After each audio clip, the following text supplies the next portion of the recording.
आजकल पाकिस्तान का नया शौक क्या है? जो चीज़ हज़ारों साल से भारतीय सभ्यता का हिस्सा है, उसे अपना बताना। आजकल इनका एक नया रोना शुरू हुआ है। संस्कृत तो हमारी विरासत है जी, क्योंकि पाणिनि का जन्म आज के पाकिस्तान वाले इलाके में हुआ था। अरे भाई, होश में आओ। आज से 2400 साल पहले पाकिस्तान नाम का कोई देश, कोई आइडिया, यहाँ तक कि नक्शे पर कोई बिंदी भी नहीं थी।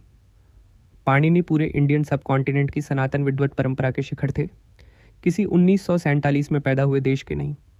ये तो वैसा ही है जैसे कोई किराएदार मकान मालिक के दादाजी की फ़ोटो पर अपना हक जताने लगे क्योंकि वह अब उस कमरे में रह रहा है।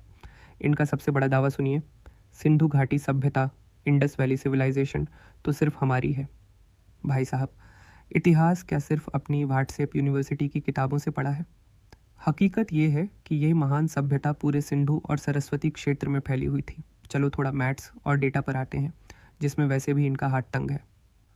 आज तक खोजी गई सिंधु सभ्यता के 2000 से ज़्यादा स्थलों, साइट्स में से लगभग 1400 से 1600 स्थल हमारे भारत में हैं।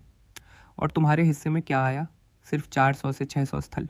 मतलब तिहाई हिस्सा लेकर बैठे हो और मालिक पूरे के बनने की कोशिश कर रहे हो।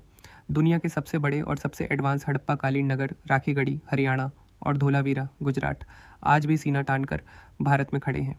इतिहास चुराने चले थे, लेकिन भूगोल ने ऐसा थप्पड़ मारा है कि सिंधु घाटी के नाम पर रीब्रांडिंग करने वाले अब खुद अपनी पहचान ढूंढ रहे हैं। तो गाइज़, पहले ये ट्वीट्स देख लो। जब आप स्कूल में हिस्ट्री की क्लास बंक करके सिर्फ ट्विटर पर ज्ञान बांटने आते हैं, तो ऐसा ही कुछ बनकर निकलता है। इनके हिसाब से महात्मा बुद्ध का जन्म लुम्बिनी नेपाल में नहीं, और उन्हें ज्ञान की प्राप्ति बोध गया बिहार में नहीं हुई थी, बल्कि वो सीधे लाहौर के किसी कैफ़े में बैठकर विचार विमर्श कर रहे थे। दशकों तक इनका अलग ही चल रहा था। हम तो अरब के शेखों के वंशज हैं। हमारे दादा परदादा तुर्की से आए थे। हमारा खून तो फारसी है। अब अचानक नींद से उठकर कह रहे हैं, अरे सुनो, वो चाणक्य और पाणिनि तो हमारे अपने थे। सिंधु घाटी सभ्यता, वो तो हमारा